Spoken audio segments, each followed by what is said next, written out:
Bonjour à tous. Bonjour et bienvenue à ce webinaire. Donc aujourd'hui, nous avons un programme riche et qui vous permettra de découvrir les dernières nouveautés 4D. Donc voici ce que nous allons explorer aujourd'hui. Les nouveautés pour les développeurs, donc tout ce qui est fonctionnalité du langage 4D, Orta, 4D Kit, Quick et l'interface utilisateur. On a ensuite 4D Rec Pro, Kotlin Studio 440, 4D View Pro et l'extension Visual Studio Code. Donc, n'hésitez pas à poser vos questions tout au long de la présentation. On est là pour vous aider à tirer les meilleures parties de cette feature release. C'est parti. Et Mathieu, à toi la parole. Merci. Bonjour à tous. Merci Ntissa. Merci à tous d'être présents aujourd'hui et juste avant la cérémonie d'ouverture des Jeux Olympiques. Voilà. Euh, on va commencer par un sujet qui est passionnant pour les développeurs. Donc, après l'implémentation de la commande throw et l'introduction juste après du mot-clé try, 4D20R5 est livré avec la toute dernière évolution du système de gestion des erreurs de 4D. Et je veux parler des blocs de code try and catch. Les développeurs peuvent maintenant gérer les erreurs avec précision en encapsulant du code dans les mots-clés try, catch et end try. Si une erreur se produit, le bloc catch s'exécute de façon à la gérer de manière appropriée. Alors, pour illustrer l'application pratique de ces nouveaux mots-clés, explorons un peu un exemple que vous avez là à l'écran, impliquant la création de factures avec des lignes de factures. Cet exemple mettra en évidence les avantages immédiats de ces nouveaux mots-clés. Donc, je vais parcourir un peu le code à l'écran. Dans le processus de création de facture de cet exemple, le développeur ne se soucie pas de l'emplacement exact où se trouve, où pourrait se produire une erreur. Il veut simplement enregistrer l'erreur et s'assurer qu'il n'a pas créé de données invalides, une facture partiellement créée, par exemple.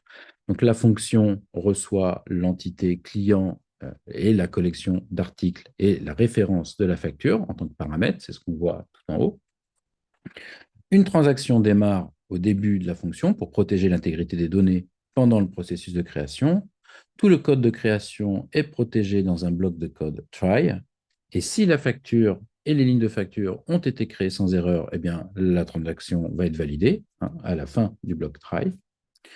Mais si une erreur se produit, dans ce cas-là, c'est le bloc de code catch qui va être exécuté directement et le reste du bloc try, lui, il ne sera pas poursuivi. Dans le bloc de code catch, la transaction, elle va être annulée et l'erreur va être enregistrée par une fonction personnalisée. Voilà. Donc, c'est aussi simplement que ça, cette nouvelle fonctionnalité. Alors, si vous manipulez d'autres langages, vous serez pas surpris, vous ne serez pas désarçonné par ce genre de choses. Je vous invite à aller consulter le post de blog qui est en lien ici, que vous voyez dans la présentation, qui va vous donner davantage d'exemples que celui-là et vous expliquer la fonctionnalité en détail et vous expliquer aussi comment elle s'insère avec le reste des fonctions ou des façons de gérer les erreurs dans 4D. Voilà pour ce qui est des blocs iCatch. On va continuer. Et bien sûr, n'hésitez pas à poser vos questions dans la section Q&A comme d'habitude. Alors, 4D20R5 introduit également ce qu'on appelle les classes partagées, qui vont vous faciliter le travail avec les objets partagés. Les classes partagées, elles simplifient le process de création et d'utilisation d'objets partagés en ajoutant le mot-clé shared au constructeur d'une classe ou à une fonction d'une classe. Vous allez indiquer qu'elle créera ou qu'elle modifiera uniquement des objets partagés. En particulier, l'utilisation du mot-clé shared pour une fonction évitera d'avoir à déclarer des blocs use ou end use parce que 4D va s'en charger automatiquement. Alors, on va voir là tout de suite que l'usage des classes shared, il est aussi pratique pour ce qu'on appelle maintenant les singletons. Donc, on va aller regarder ça tout de suite, les singletons.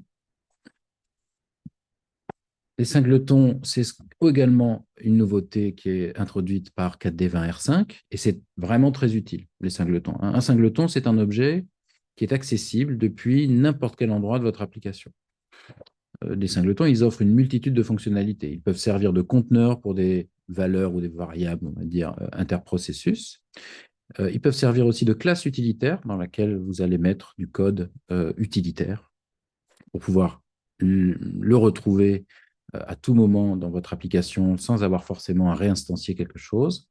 Et puis, ils peuvent aussi servir de base, hein, ces singletons, pour des patterns de conception tels qu'un pattern factory, par exemple. Alors, on a deux types de singletons, les singletons standards, qui sont uniques pour un processus en particulier, et puis des singletons partagés, shared, en fait, on vient de le dire, qui, eux, vont être uniques pour toute l'application. En fonction de vos besoins, vous irez plutôt vers l'un ou vers l'autre. Pour définir un singleton, ben, c'est facile, on le voit à l'écran, il suffit de rajouter singleton au constructeur de la classe. Et ensuite, pour accéder à un singleton, ben, ce n'est pas très compliqué, il va vous suffire, euh, pour accéder à cette unique instance, d'utiliser l'attribut me, c'est ce qu'on voit tout en bas à droite. $singleton reçoit cs.singletonclass.me. Et donc, à partir de là, vous pourrez accéder aux propriétés de ce singleton ou aux fonctions de ce singleton. Je vous invite à aller regarder le blog post qui est dédié au sujet, qui va regorger d'exemples et en tout cas de mise en situation de cette fonctionnalité. Voilà. Et posez vos questions dans la section Q&A, évitez le chat, c'est plus facile pour nous de retrouver vos questions. Pas de souci, de retrouver vos questions et pour y répondre. Voilà. On va passer à la suite. Et on va passer à la déclaration et à l'initialisation des propriétés qui a été rationalisées, des propriétés de classe. Un 4D20R5 introduit une nouvelle fonctionnalité qui va rationaliser donc, cette déclaration. Dorénavant, vous, en tant que développeur, vous pourrez initialiser les propriétés en même temps que leur déclaration, et ceci sur une seule ligne. Cette amélioration, elle facilite la lecture et l'efficacité du code en réduisant le besoin de blocs d'initialisation séparés.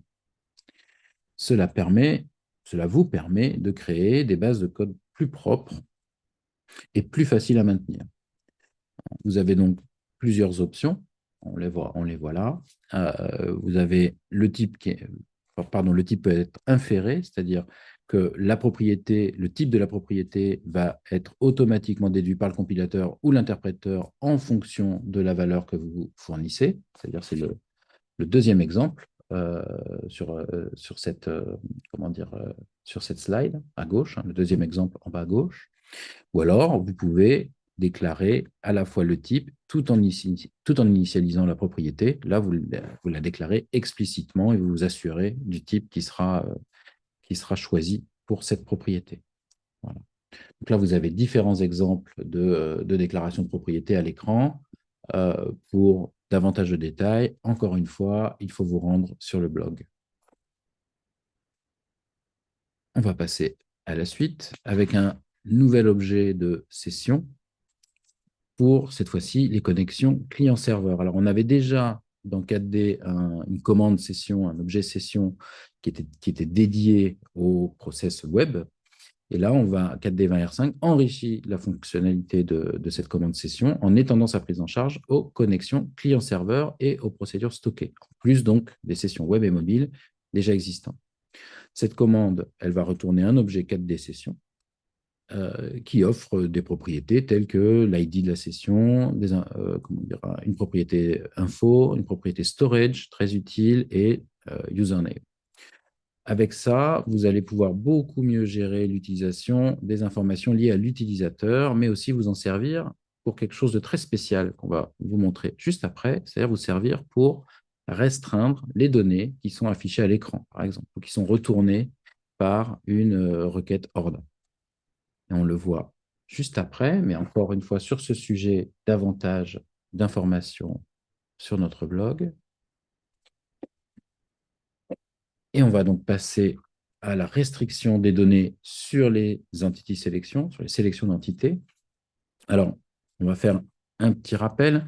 Dans 4D 19 R8, nous avions introduit un système de permission très robuste qui vous permet un contrôle granulaire sur l'accès des utilisateurs à vos données. Ce système protège vos données en fonction de la personne qui y accède et des données consultées, garantissant ainsi la sécurité des données en limitant les accès non autorisés.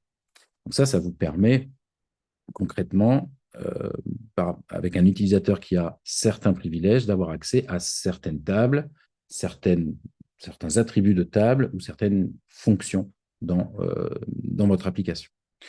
Mais que faire si vous souhaitez affiner davantage l'accès en lecture en fonction de critères spécifiques? C'est là que 4D V20R5 intervient.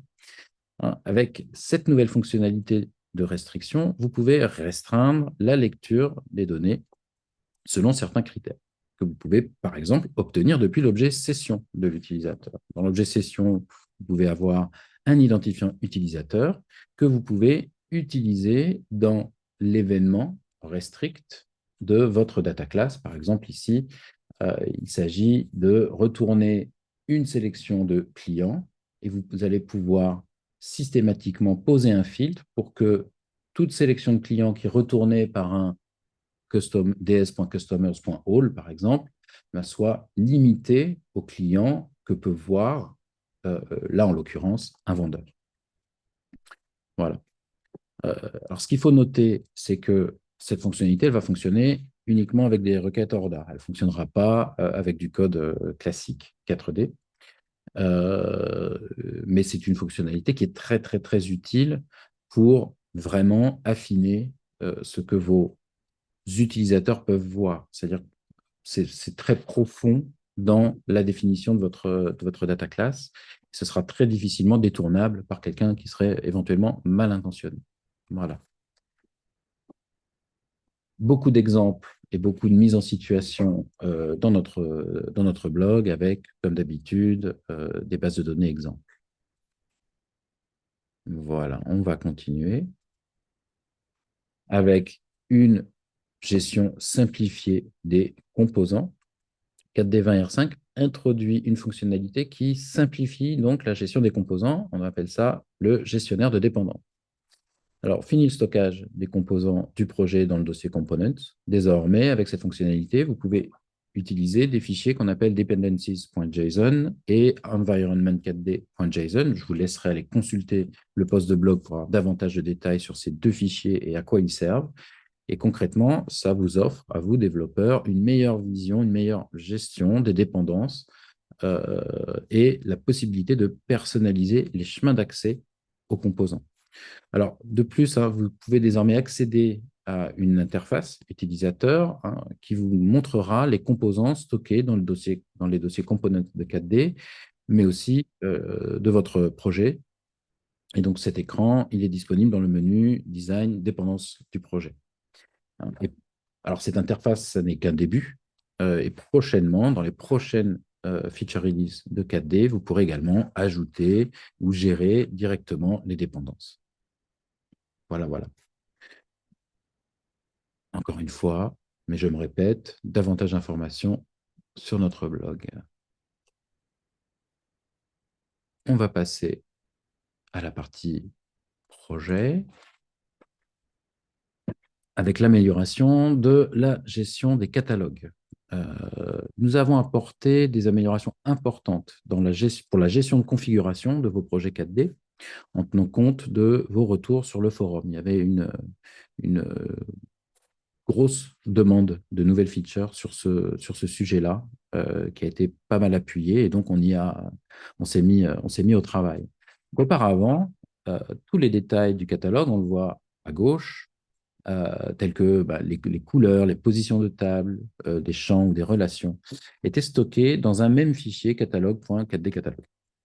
Alors, ce qu'on a fait, c'est que désormais, ces informations, elles sont divisées, elles sont séparées dans deux fichiers. Donc, toujours le fichier catalogue, évidemment, qui va contenir uniquement ce qu'on va appeler le cœur de la structure, avec les tables, les champs et les relations. Et puis, un nouveau fichier, catalogue-editor.json, qui, lui, va contenir tout ce qui est du domaine de la représentation graphique de la structure telle que quand vous la consultez à l'écran, c'est-à-dire la taille des tables, leurs couleurs, etc., etc. Ça vous permet de réduire les conflits qui sont détectés par les gestionnaires de code source tels que Git et d'en simplifier l'examen des modifications. En effet, euh, vous pourrez faire la part des choses entre une modification réellement du cœur de votre application. Donc là, on modifiera, ce qui sera modifié, c'est vraiment le fichier catalogue.4d catalogue. Vous pourrez distinguer cela d'une modification purement visuelle de quelqu'un qui aurait déplacé une table à l'écran ou qui en aurait changé la couleur, qui est un peu moins important et que vous pouvez peut-être accepter les yeux fermés dans votre revue de code. De plus, nous avons ajouté une option pour basculer vers cette nouvelle configuration pour vos anciens projets. Donc, si vous activez accidentellement cette fonctionnalité, pas de souci, vous pourrez facilement l'annuler en revenant à l'ancienne configuration. Voilà, en résumé, cette fonctionnalité, elle vous permet d'améliorer grandement la gestion de vos codes sources, surtout si vous utilisez un outil comme Git, puisque vous pourrez faire la part des choses entre des modifications très importantes et des modifications peut-être moins importantes. En tout cas. Voilà, on va passer maintenant à 4D NetKit. Et on va se concentrer tout d'abord sur Gmail. 4D20R5 introduit une nouvelle fonctionnalité qui vous permet de créer des brouillons d'emails et de les enregistrer directement dans des libellés spécifiques. On a parlé des libellés déjà dans les webinaires précédents. Dans des libellés de votre boîte mail et ce, sans les envoyer. Donc, on parle bien de brouillons d'emails. Cela vous servira, par exemple, à créer des modèles de mail et les modifier chaque fois que vous avez besoin d'envoyer un email similaire, vraiment cette fois-ci un vrai email à envoyer. On a là le code très simple qui vous permet de faire ce genre de choses. Il suffit de faire un append pour rajouter un brouillon. Vous pouvez préciser le libellé dans lequel vous voulez que vous souhaitez lui attribuer, puisque je vous rappelle que Gmail n'a pas de dossier, mais travaille avec des libellés. Et puis ensuite, vous pourrez récupérer ce mail, ce brouillon, ce template, si vous vous en servez comme d'un template, pour l'envoyer. Voilà, davantage d'exemples, encore une fois, dans notre blog, sur cette fonctionnalité de création de brouillon avec Gmail. On passe maintenant à des améliorations sécuritaires. 4D20R5 intègre désormais le PKCE. Alors attention, PKCE pour Proof Key for Code Exchange, et ce pour l'authentification Host2. En activant le paramètre PKCE Enabled, vous le voyez là à l'écran, à peu près au milieu de ce code source, eh bien, dans la classe donc cs.netkit.host2provider, vous allez renforcer la sécurité contre les attaques par interception et par rejeu. PKCE, ça offre une protection supplémentaire qui garantit le chiffrement de chaque échange de code d'autorisation. Voilà, c'était une demande sur notre forum et donc nous l'avons rempli, puisque pour 4D, la sécurité est très importante. On continue avec la sécurité en parlant toujours pour l'authentification Host2, en parlant des certificats. Donc, on renforce avec 4D20R5 la sécurité de l'authentification parce que NetKit prend désormais en charge l'authentification Host2 basée sur des certificats. L'utilisation de certificats à la place de secret client, qui était l'usage préconisé jusque-là, rend l'authentification plus robuste, en particulier avec des partenaires comme Microsoft Identity Platform, qui est un peu l'exemple qu'on a ici à l'écran. Les certificats, ils offrent une identification plus fiable et réduisent les risques liés à la gestion des secrets. Donc, on voit là que quand on a un certificat sur la plateforme d'identité Microsoft, on a un thumbprint que vous allez pouvoir ici réutiliser dans votre code, dans les paramètres de connexion, tout simplement pour vous en servir. Voilà. Alors, tous ces sujets, Host2, certificat, PKCE, c'est des sujets qui sont très riches, qui peuvent parfois être un peu complexes. Donc, je vous recommande, encore une fois, pour avoir les idées claires, d'aller regarder notre blog et vous aurez des exemples surtout, des exemples de code et des bases utilisables. Voilà, on va continuer avec Quick. Quick est notre nouvelle couche réseau. On avait la couche réseau historique, Legacy, la couche réseau ServerNet, qui est actuellement celle en place pour 4D, celle qu'on recommande. Et puis maintenant, vous avez Quick depuis déjà quelques temps, hein, depuis 4D V20. Mais cette fois-ci, la couche réseau Quick donc, est désormais prête pour la production. Donc, je vous enjoins, je vous recommande très fortement de vous en servir. Euh, Elle est prête pour la production et surtout, elle supporte maintenant les mêmes fonctionnalités que la couche réseau serveur net et Quick va continuer d'évoluer à l'avenir, à la différence de serveur net qui probablement évoluera beaucoup moins. Euh, et la preuve en est, c'est que 4D20R5 introduit déjà de nouvelles fonctionnalités pour la couche réseau Quick. Donc, en premier lieu, la fonctionnalité de broadcast a été améliorée. Hein, le broadcast, je vous rappelle, c'est ce qui permet d'identifier et de se connecter plus facilement aux serveurs 4D exécutant des applications sur leur réseau.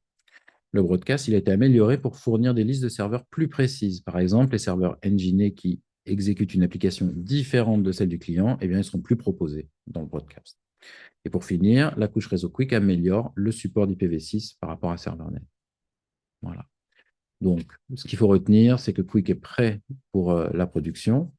On sait que les couches réseau, un changement de couche réseau, ben, vous, ça vous demande probablement un peu de travail de mise en œuvre. Donc, allez-y, activez Quick, servez-vous-en, faites-nous vos retours. Mais en tout cas, maintenant, vous pouvez y aller. On est sorti de bêta sur Quick. Voilà. Continuons avec les améliorations liées à l'interface utilisateur, puisqu'il y en a, et des jolies.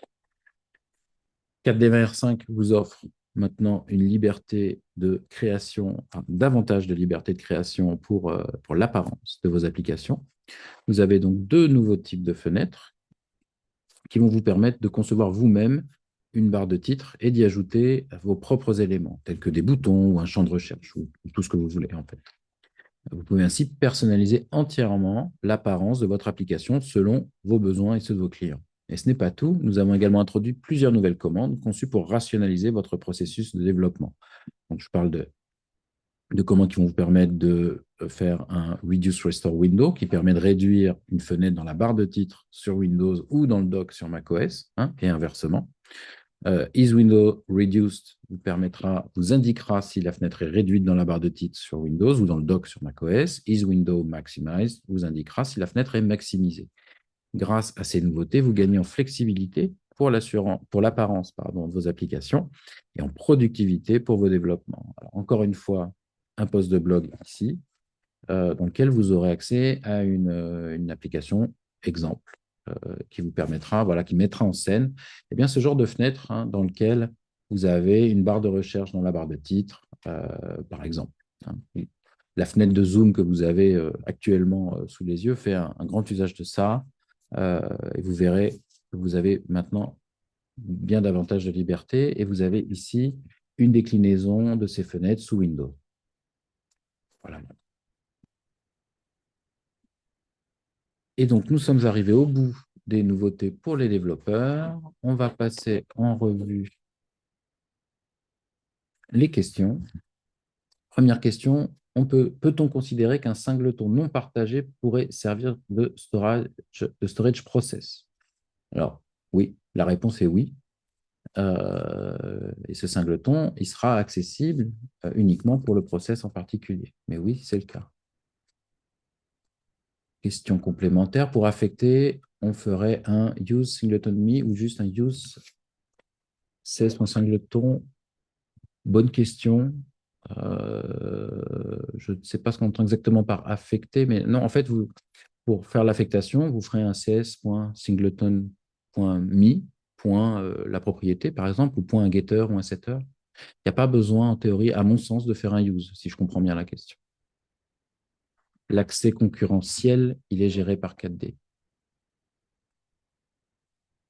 Deuxième question, le singleton partagé est-il l'équivalent d'une variable interprocess? Alors, la réponse est oui. Hein, vous pouvez remplacer avec un singleton partagé, vous pouvez vous en servir comme d'un réceptacle à vos variables interprocess. C'est aussi, c'est c'est l'un des leviers de motivation pour nous de produire cette feature.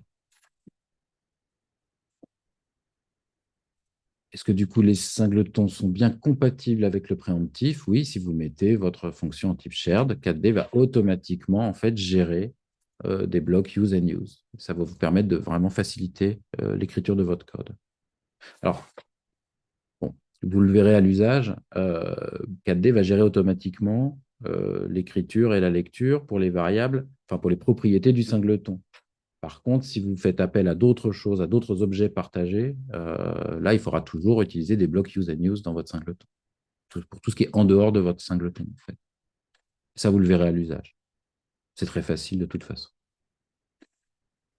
Autre question, y aura-t-il la possibilité de recharger un composant pour pouvoir le modifier et l'utiliser directement dans la base hôte? Oui, il vous suffira de redémarrer la base.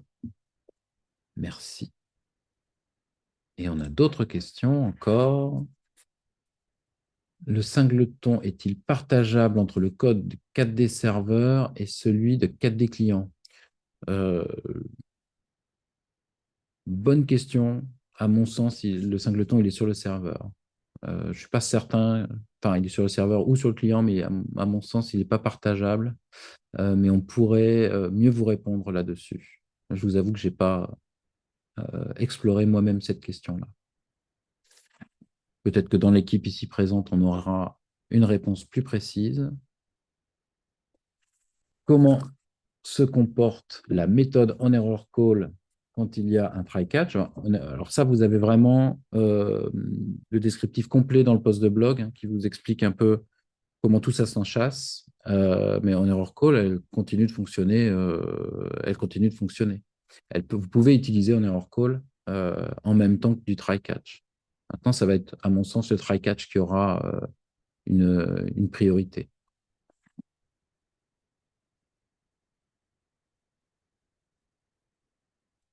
Là, comment gérer le mode plein écran? Alors, j'imagine que vous vous référez comment dire, aux nouveautés sur les fenêtres. C'est un peu large, je pense, comme question. Gérer le mode plein écran. Vous pouvez maximiser vos fenêtres et les réduire. Je ne sais pas ce qu'on a de plus à dire là-dessus. Il faut être un peu plus spécifique peut-être hein, dans votre question. Mais en tout cas, il y a le mode plein écran. Vous pouvez maximiser vos fenêtres avec ces fonctionnalités. Je ne sais pas si Vanessa aura davantage de détails que ça. Pourquoi nos présentations sont en anglais alors qu'on discute en français? Alors, normalement, nos présentations sont en français et il y a pu avoir une petite coquille de traduction sur une de nos slides. Oui. Nous, en fait, nous délivrons ces webinaires en anglais. Hein. La mouture anglaise était ce matin. Et oui, il peut arriver qu'il y ait un ou deux slides qui ne soient pas traduits. C'était le cas sur le titre de la slide précédente. Donc, j'en suis désolé.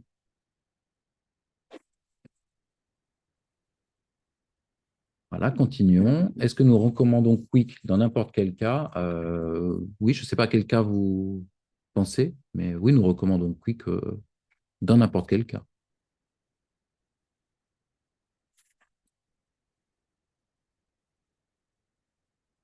Alors, on a davantage de questions pour reproduire l'action du bouton vert. Alors, le bouton vert, c'est celui-là, oui. Oui, oui, oui, vous pouvez reproduire l'action du bouton vert.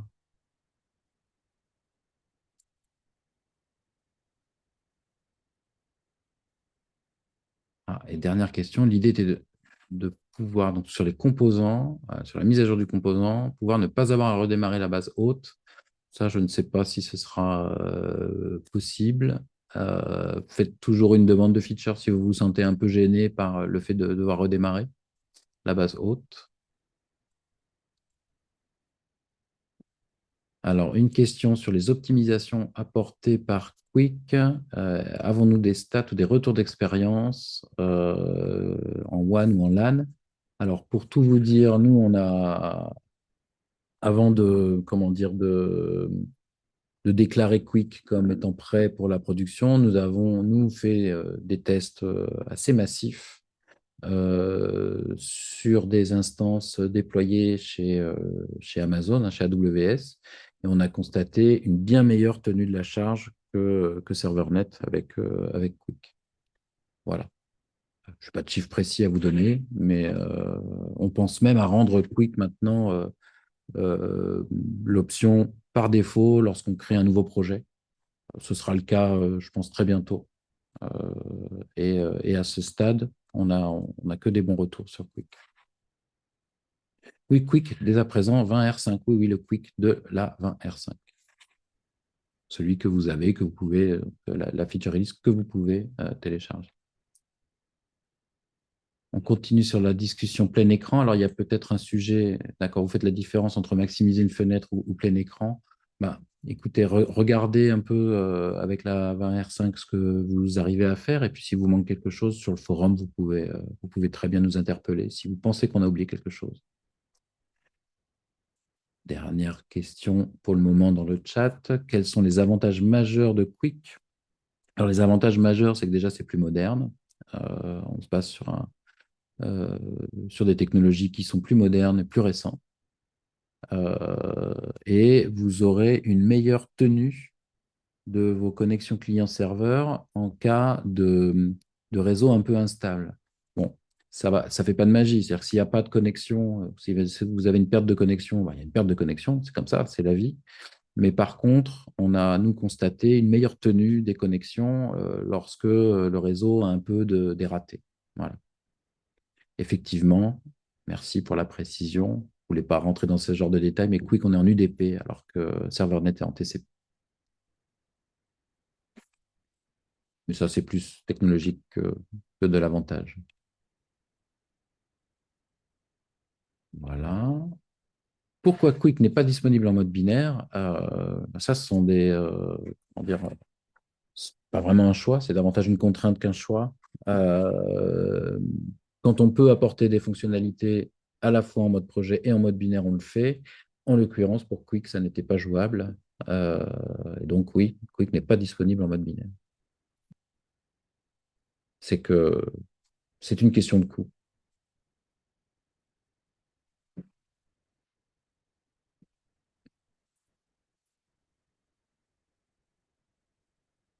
Donc, beaucoup de questions hein, sur Quick. Est-ce que Quick gère le changement d'IP durant la session? Je n'ai pas cette information. Et si ce n'est pas le cas, c'est quelque chose sur lequel probablement on travaillera. Je vous recommande de regarder. De toute façon, ça ne peut que être mieux que ServerNet. Voilà, on va essayer peut-être de passer, enfin, d'avancer dans la présentation et continuer de poser vos questions de toute façon. On pourra revenir à Quick si vous voulez après coup. Il n'y a pas de souci, mais on va essayer d'avancer vers 4D Ride Pro. En tout cas, merci pour toutes ces questions. Merci Mathieu. Donc avec la R5, les images et les ondes de texte offrent désormais des fonctionnalités de disposition du texte, ce qui apporte une flexibilité accrue dans la conception de la mise en page des documents. Grâce au nouveau mode d'ancrage, les utilisateurs peuvent envelopper du texte autour des images et des ondes de texte, créant ainsi des documents visuellement attrayants et sans contrainte. Donc, l'interface 4D Ride Pro a été améliorée pour vous permettre de choisir comment afficher les images et les ondes de texte. De nouvelles valeurs pour les actions standards sont dispo.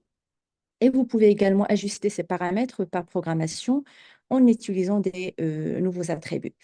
En plus, cette fonctionnalité est prise en compte lors de l'exportation vers SVG, PDF et HTML en mode incorporé, ainsi que lors de l'importation et de l'exportation vers Word.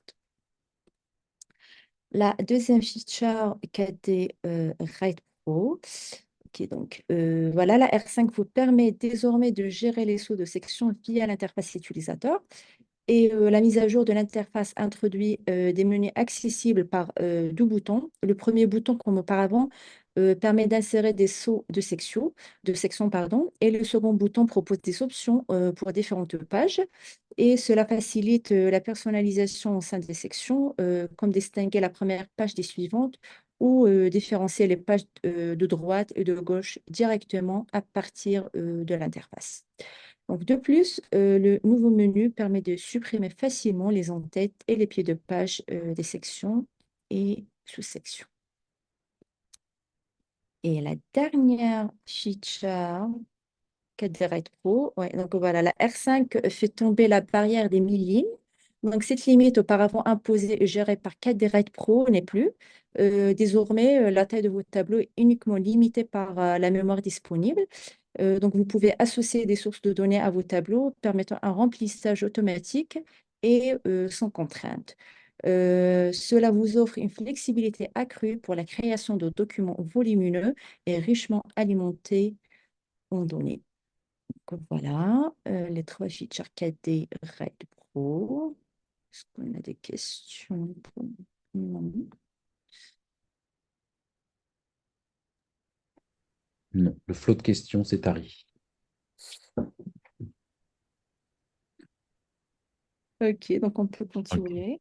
On va Ouais. continuer. N'hésitez pas, c'est le moment pour les questions, comme toujours. Je te laisse la parole sur Codely Studio 440. Ok, donc voilà, on a la première feature qui est Force Login. Donc la R5 introduit une nouvelle fonctionnalité importante pour vos API REST, le mode Force Login. Ce mode garantit que personne ne puisse accéder à vos données à moins d'être correctement authentifié.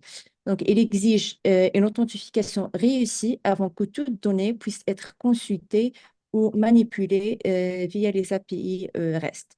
De plus, cette fonctionnalité garantit qu'aucune licence 4D client ne soit utilisée tant que l'authentification n'est pas réussie. Donc, avec ce mode, une licence 4D client n'est consommée que lorsque les utilisateurs se connectent avec succès et commencent à travailler avec les données et la logique de votre application. Donc, déjà, qu'est-ce que le mode Force Login? Donc, les formulaires web Codely ne sont pas du HTML. En effet, Codely Studio 440 décrit votre formulaire comme un fichier JSON qui est ensuite rendu dans le navigateur web de l'utilisateur final en HTML.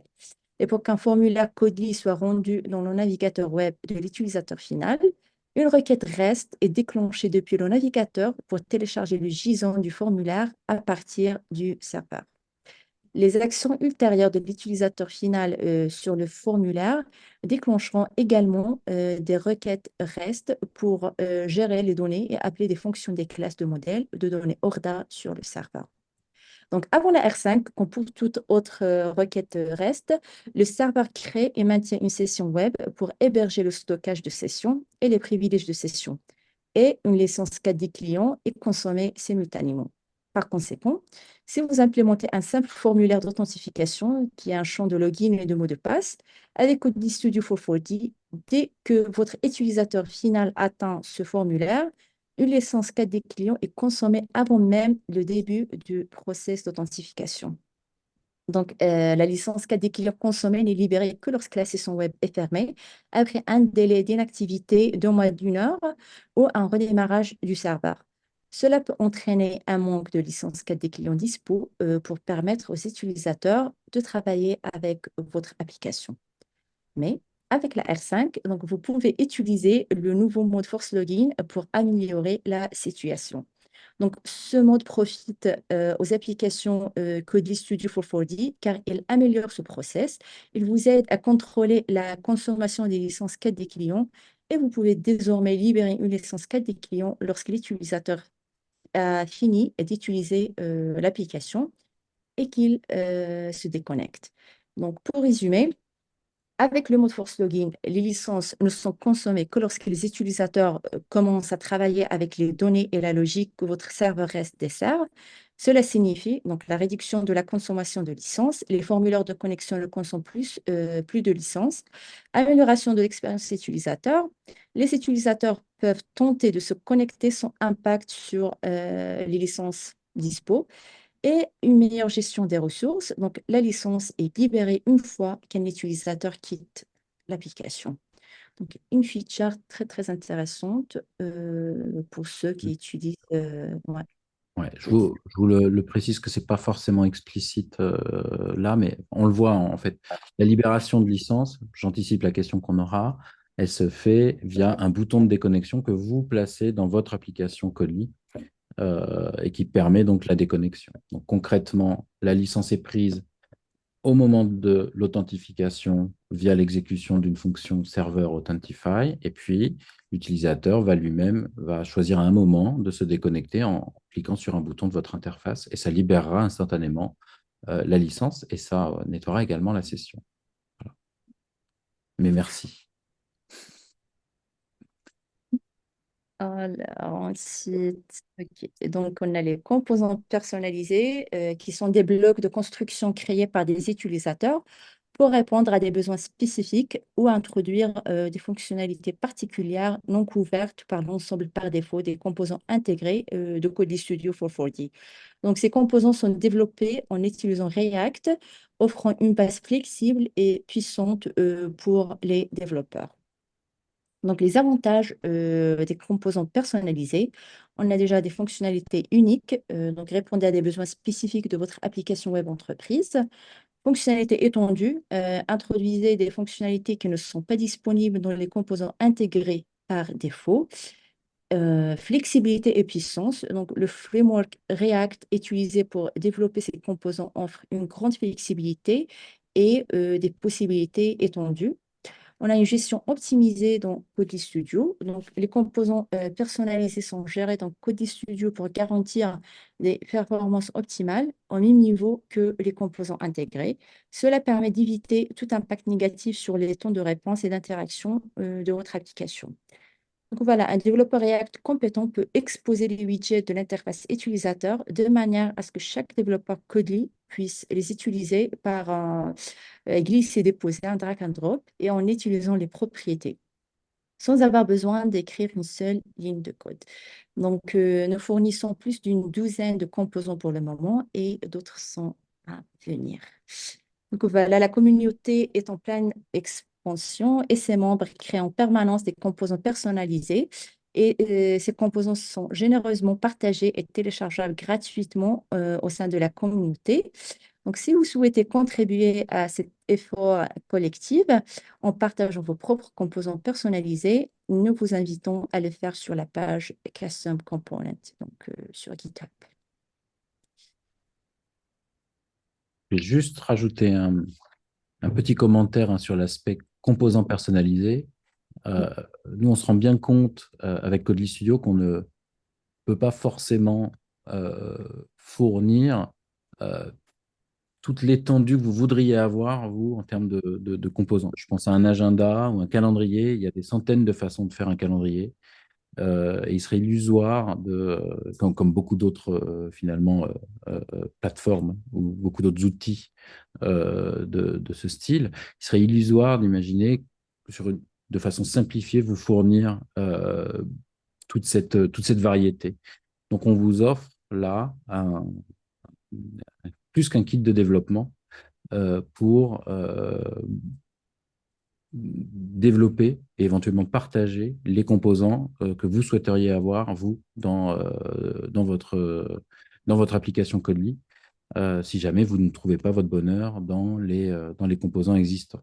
Et après, ces composants, soit vous les gardez pour vous, vous les maintenez pour vous, soit vous les partagez avec la communauté si vous en êtes fier. Voilà, vous avez les deux possibilités. Sur Git, vous avez déjà, comme le disait Intissar, une douzaine, une quinzaine de composants personnalisés qui sont disponibles, que vous pouvez intégrer dans vos projets 4D Codely. Ça vous permet à la fois de voir ce qu'il est possible de faire et surtout de voir comment c'est fait, puisque le code source, il est disponible également gratuitement. Voilà, voilà. Ouais, et donc Mathieu, avant de passer aux Oui. questions, je vais ajouter que la formation JPA Codely Studio 440, Level 1, est également disponible sur le Store 4D en français. Donc, je vais partager le lien dans le chat.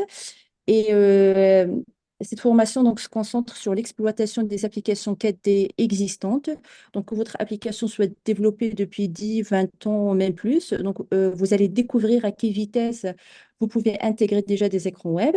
Donc, voilà, notre objectif est double. Donc, ajouter de manière transparente de nouvelles fonctionnalités web et effectuer une transition en douceur d'une application client-serveur traditionnelle.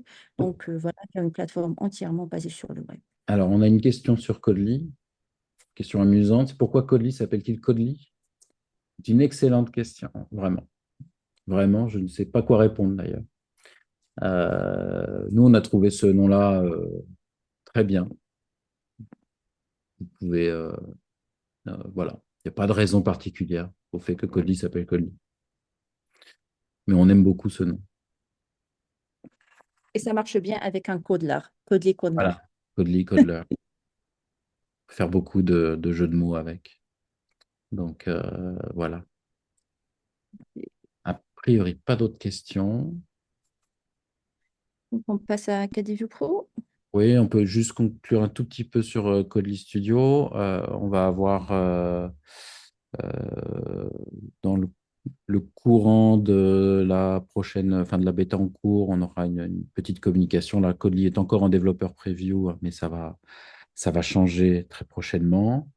Et puis, vous verrez avec les prochaines moutures de nombreuses. Alors là, ce sont déjà des belles fonctionnalités qu'on apporte avec les composants personnalisés et puis la partie Force Login. Mais là, on a du gros qui arrive dans les prochaines releases. Donc voilà, restez, restez attentifs. On va avancer maintenant avec CADView Pro. Je continue. Dans cette feature release, nous avons ajouté quelques petites fonctionnalités très pratiques. Donc voilà que j'aimerais vous présenter. Il permet des calculs personnalisés sur le contenu des colonnes ou des lignes d'une feuille de calcul sans connaître au préalable le nombre de cellules impliquées. Donc on a une vidéo qui montre la fonctionnalité possible en transmettant plusieurs plages de cellules ou objets à des formules personnalisées, ce qui permet de récupérer une collection ou un objet contenant tout le contenu des cellules voilà, dans une méthode 4D. Et l'exemple complet est disponible dans le blog post. Des questions sur 4D Pro. Alors, on n'a pas de questions pour le moment sur 4D Pro. Une question sur Codely. Peut-on ajouter du code JavaScript spécifique dans une interface Codely? Alors, euh, à ce jour, non. Ce que vous pouvez faire, on vient de le voir, c'est faire un composant personnalisé qui, lui, va être en React.js, donc quelque part en JavaScript. Mais vous ne pouvez pas aujourd'hui insérer du code JavaScript dans une application Codely. Voilà. Si vous avez des besoins spécifiques et le cas d'utilisation, il nous intéresse. Vous pouvez passer par une demande de feature sur notre forum, exposer votre cas. Euh, Bien évidemment, cette question-là, on se l'est posée, on se la pose. Mais voilà, pour le moment, ça n'est pas possible. Sauf à faire un composant personnalisé. On va avancer. Je vais reprendre le micro avec Visual Studio Code et donc l'extension 4D Analyzer qui vous permet comment dire, de travailler en 4D avec Visual Studio Code. Donc, grâce à 4D 20 R5 et à cette extension, Visual Studio Code propose désormais la vérification de syntaxe de l'espace de travail, de ce qu'on appelle un workspace en fait. Cette fonctionnalité elle permet de réduire les erreurs et de rationaliser le développement en analysant l'intégralité de votre projet 4D donc en recherchant les erreurs qu'il y aurait dans votre projet 4D. Les erreurs et les warnings vont s'afficher dans une barre latérale, facilitant ainsi leur identification et la correction des problèmes. Voilà, on le voit là à l'écran. On continue. 4D Analyzer, l'extension pour Visual Studio Code, elle s'appuie sur un outil qu'on appelle Tool 4D. Eh bien, dorénavant, l'extension va automatiquement télécharger l'application Tool 4D et l'utiliser comme serveur LSP par défaut. Cela rationalise le processus de démarrage, ça facilite la configuration de cette extension. Ça va donc vous permettre d'améliorer votre travail de développement avec VS Code.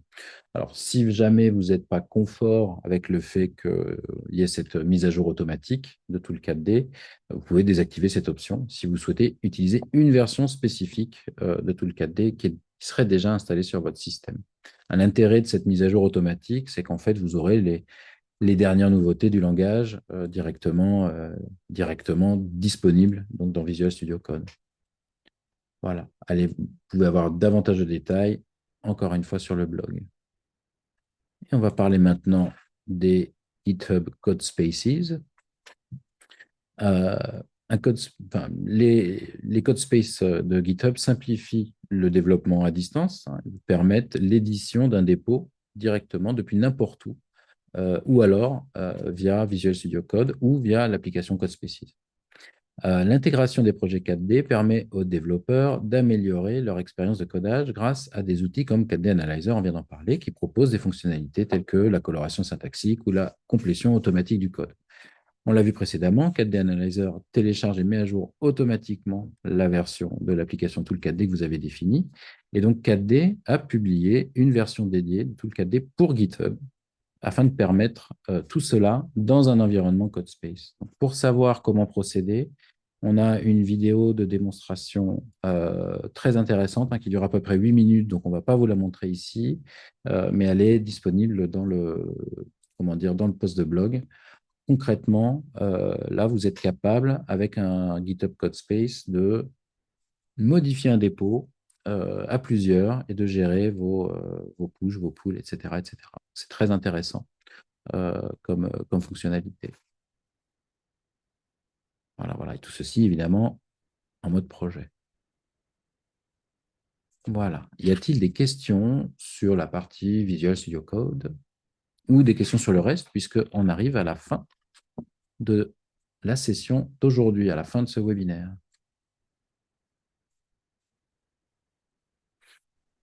Apparemment, pas de questions.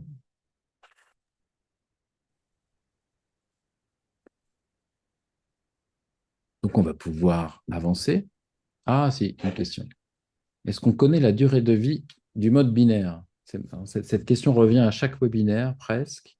Le mode binaire reste là et reste maintenu. Il y a pas de, aujourd'hui, on n'a pas de date de fin de ce mode binaire. On a encore euh, des clients qui utilisent le mode binaire, hein. Donc, voilà, vous pouvez, nous, tout ce qu'on peut vous dire, c'est on peut vous, comment dire, si vous voulez une garantie de pérennité jusqu'à la fin des temps, il faut passer en mode projet, ça c'est sûr.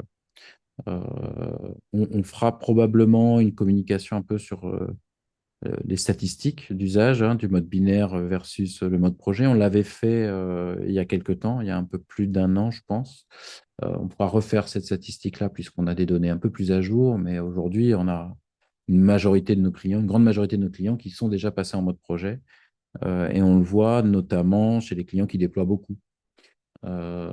Donc, tout ce que je peux vous dire, c'est que non, on ne connaît pas la fin de vie du mode binaire. Il est là, il restera là. Euh, le mieux pour que ce que vous pouvez faire, de ce que vous pouvez faire pour anticiper euh, les avancées technologiques, bah, c'est de passer au mode projet qui vous apporte énormément aujourd'hui. Voilà, voilà. Tool4D peut-il générer une application? Vanessa est en train de répondre. Je vais lui laisser la primeur de la réponse.